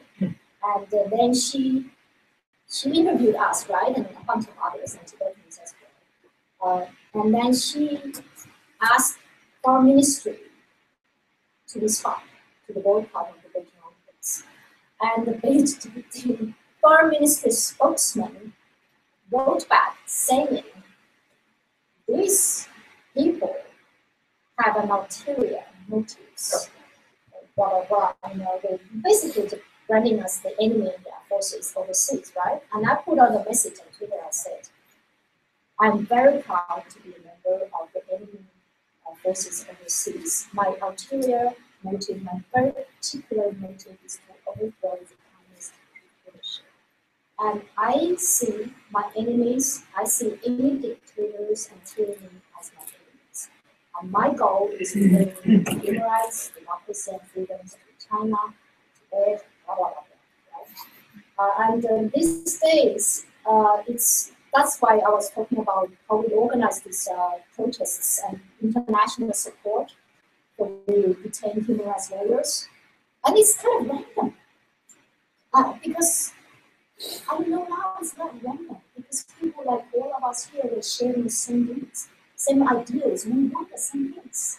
And we are against the same things, not necessarily the same governments, but the same dictatorship or whatever, injustice, right? And we came together. Nobody forced you, right? And then we go influence people in our own countries. And they influence us too.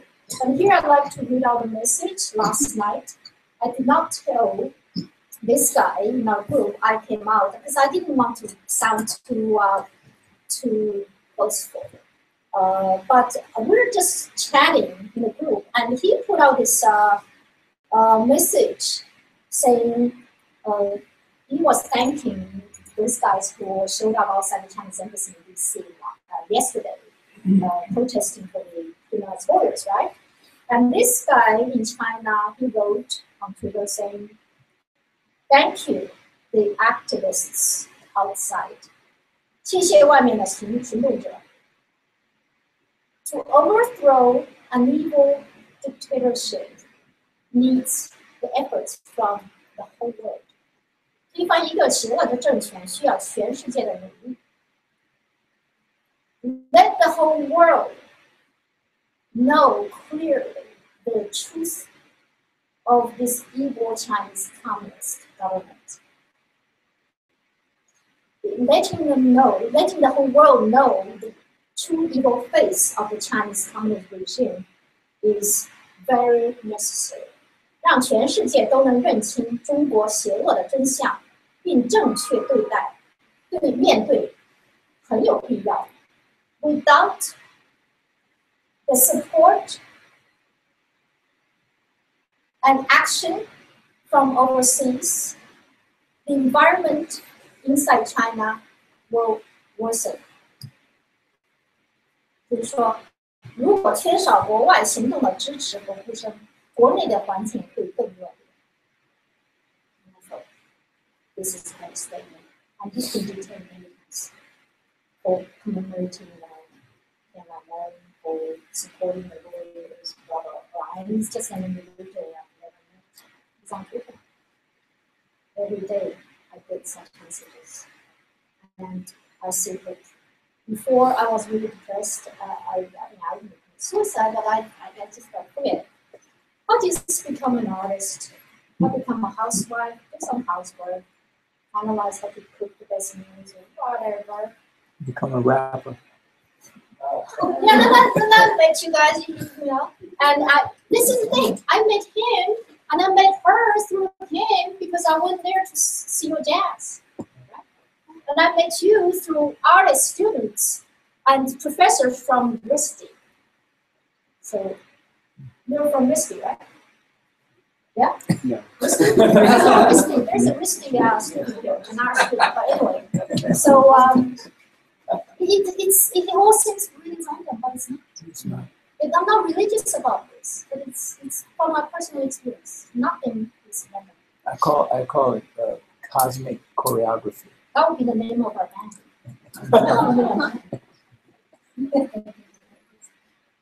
So today we are preparing because of this session, and We would have some have brought something for you to take part in or take home.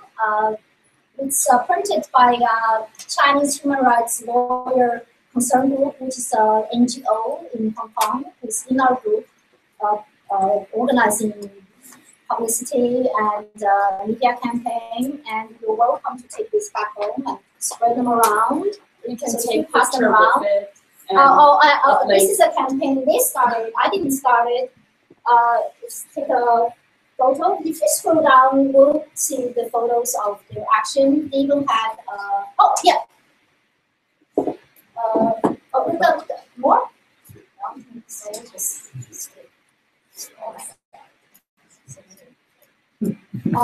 Straight to the,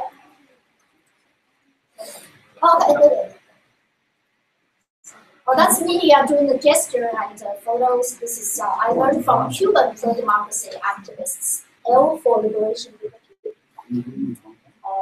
I did it in Taipei. I was giving my middle fingers to a communist president.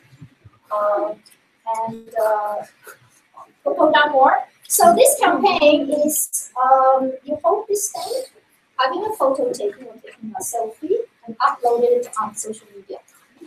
As to show your support, right? And we have postcards with the Minister of Public Security's address there, with a message, with the names of some of the most prominent detained lawyers, and you can send a postcard to them.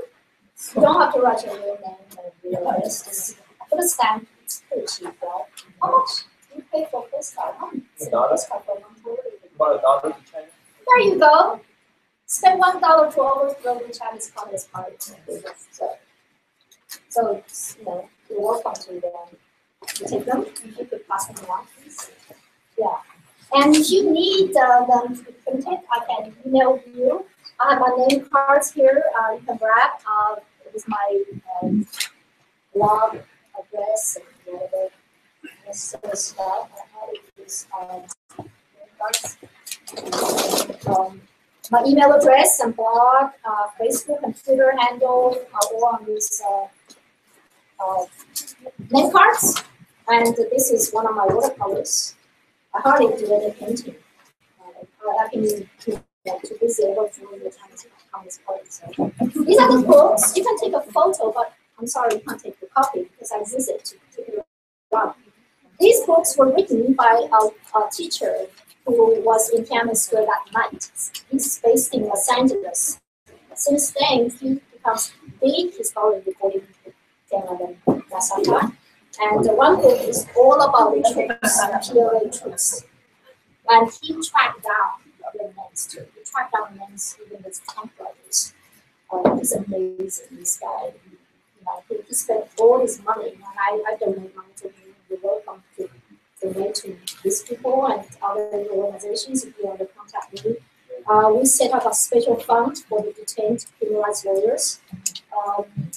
The fund is based in San Francisco. If you would like to donate to help those lawyers and their families, one of the lawyers, after he got grabbed from his family, his wife was detained as well briefly, and his baby is only 3 months old, and the mother just couldn't produce any breast milk, and she couldn't even afford baby formula. And we sent money to them, so now the baby can survive with the formula. So, even if you donate $10, you'll be great. So anyway, so these things will be proud as well. as my I'm like a salesperson.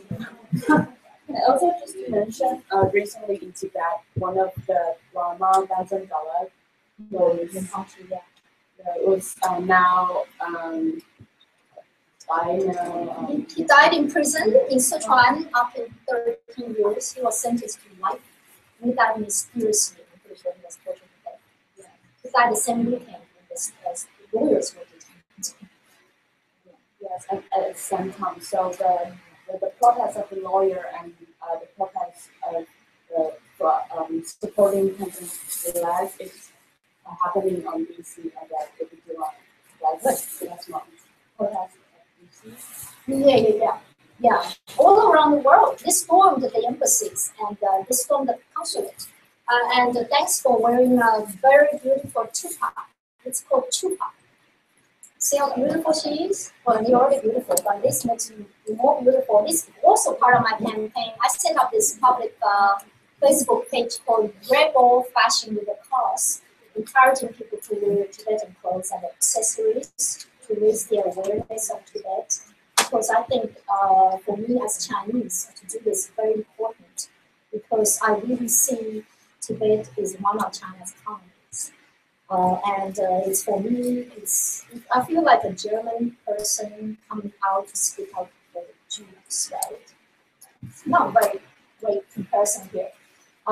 Because more than 140 Tibetans have self-immigrated. And for a simple message, just for the return of the Dalai Lama and for religious freedom. But my major goal, of course, is for me to have the people back. And speaking of Hong Kong and Taiwan, and I really support Taiwan's independence. I mean, Taiwan is already independent. It's just a matter of not putting stickers on your passport, but just change the name. And Taiwan is a role model for us, not just the Chinese, but for the world. I love Taiwan. It's my favorite country in the world. I've interviewed 2 of your presidents, and I remember that night when Chen Shui-bian won his first election, and I was right there at the stage. I cried, and I thought so many Chinese died, and when are we going to get this? Then Chen Shui-bian got into jail.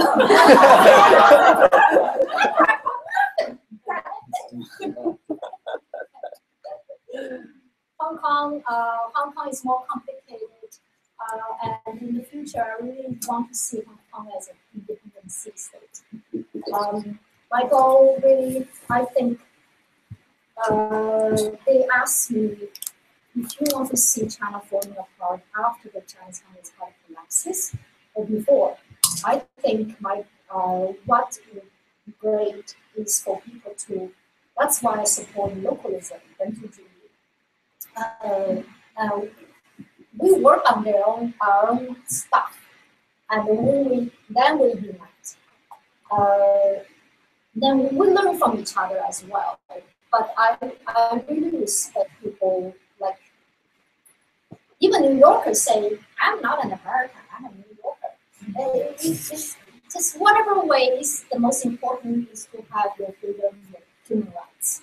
Whatever governments or model of governments and the names of whatever countries and regions. It's open for discussion. It's not like one single philosophy is leading us or controlling us. It's almost like a motor ship of war crossing a river while feeding the stones. It's not as random as that. But what I wanted to wrap up this talk is this sentence I learned from Martin Lee, the founding chairman of the Democratic Party of Hong Kong, who is a former legislator and also Queen's Counsel, famous lawyer in Hong Kong. He's in his 70s now. I was very moved to see him traveling here last year in March. I met him. I had lunch with him. At that time, nobody took care of Hong Kong. He and Anson Chen, the former chief executive, came to Hong Kong to publicize this referendum thing in Hong Kong. And he gave a speech in New York saying, because the audience asked him about whatever, you see, how do you see the future of Hong Kong and China, the democratization of the world is an unstoppable trend of history. And what is that? So, yes.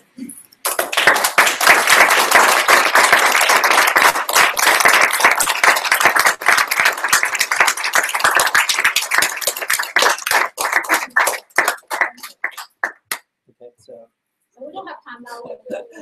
thank you everyone for coming. So now you can feel free to take a picture with our speaker or the posters.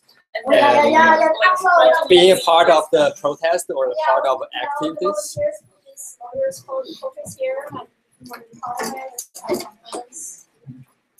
I have photos with Frida.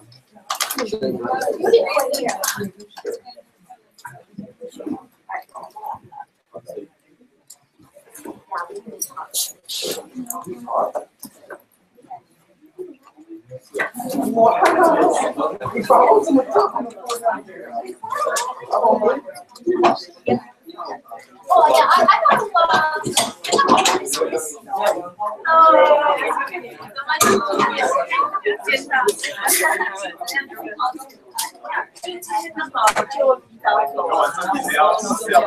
不用了，放就好了。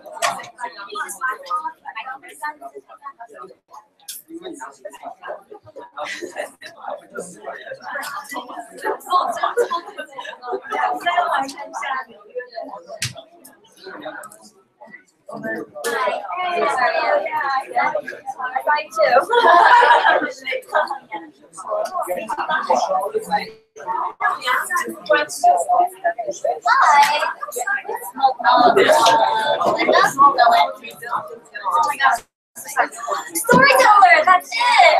Oh, you're from the city. Oh, that's so cool. Yeah, I work in the city, so I live in yeah, it's very cool.